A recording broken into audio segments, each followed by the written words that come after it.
Makanya banyak ulama sekarang tuh mau tegas tuh gak berani karena ya banyak hal yang abu-abu lah wilayahnya, misalnya pilihan presiden atau pilihan bupati, pilihan menteri. Kamu mati-matian bela itu, yang kamu bela tidak mesti benar, musuh kamu tidak mesti salah. Misalnya pilihan bupati, wah ini kabupaten ini baik kalau bupatinya ini, yang satu bilang ini, terus tim suksesnya kamu tanya, kamu yakin? Ya tidak juga. Lah kenapa semangat? Kan saya botohnya, paling alasannya ya itu aja, bukan yang lain.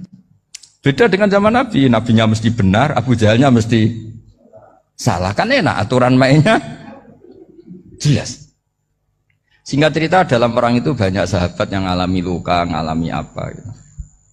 Kemudian curhat ke Nabi, ya Nabi gara-gara derekkan jenengan, ngikuti jenengan, saya harus ngalami seperti ini, seperti ini.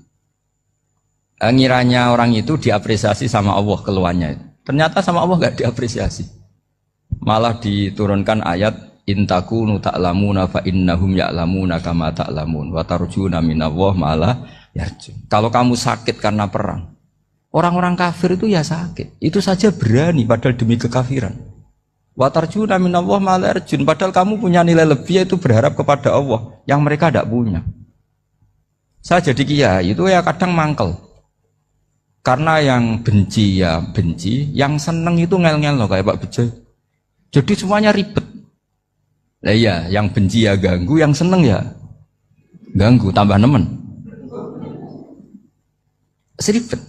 Tapi kalau sudah ingat bandar narkoba, mereka berhadapan dengan polisi, kadang ditembak karena kesalahannya terlalu fatal. Antar persaingan mereka juga bisa tembak-tembakan karena merebut pasar narkoba. Itu saja mereka berani.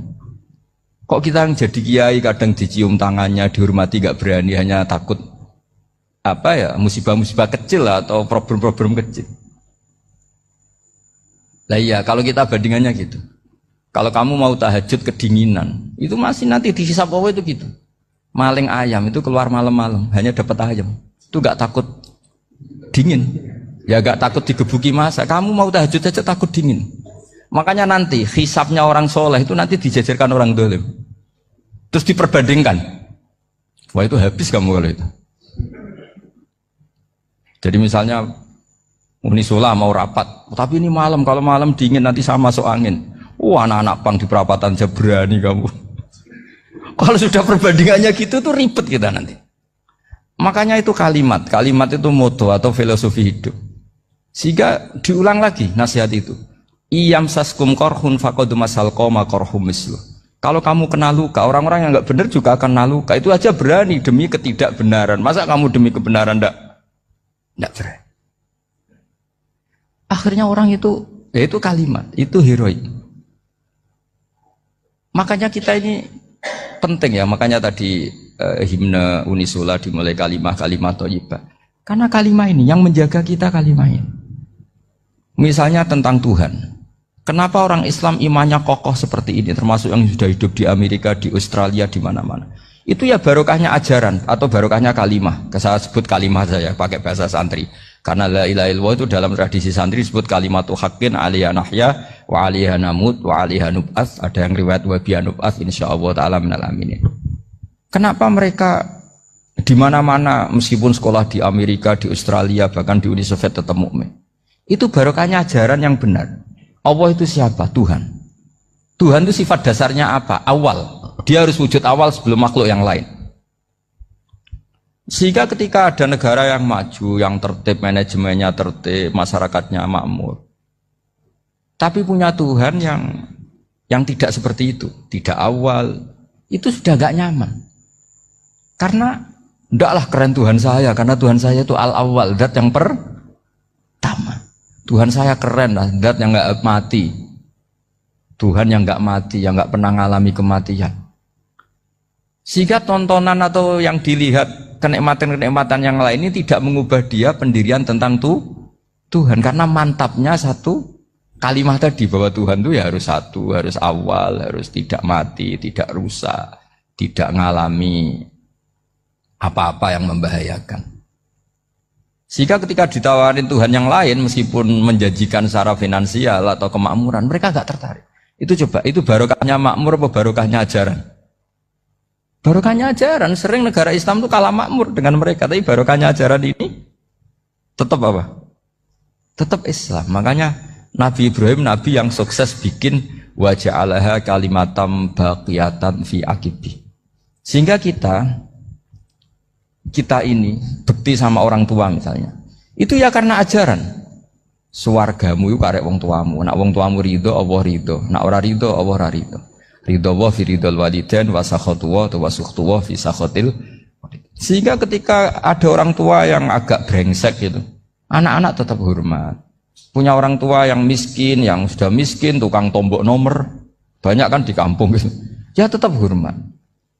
Coba kalau dari awal kita ngajari orang tua kamu hormati ya, kalau baik, kalau tidak usah. Bisa geger Indonesia. Tapi barokahnya ajaran-ajaran itu Indonesia tertib karena ada ajaran. Nah ini di sini pesantren dan Unisula semua harus berkontribusi membuat ajaran yang benar itu adalah ciri utama Islam. Sehingga Islam ini dimulai dengan ajaran kalimatu haqqin alaiha nahya wa alaiha namut. Sehingga kita tenang seperti ini. Saya ini termasuk kiai yang tenang. Meskipun kata orang banyak saya ini kiai besar, tapi termasuk kiai yang paling tenang. Termasuk yang paling tenang. Karena saya ini pakai mazhab orang-orang hebat. Saya berkali-kali cerita, orang kayak Imam Syafi'i itu orang yang luar biasa. Saya berkali-kali cerita, orang yang tadi nyium tangan kamu ya Imam Syafi'i, di belakang tuh ngerasani kamu, menghujat kamu. Jawabannya enak saja.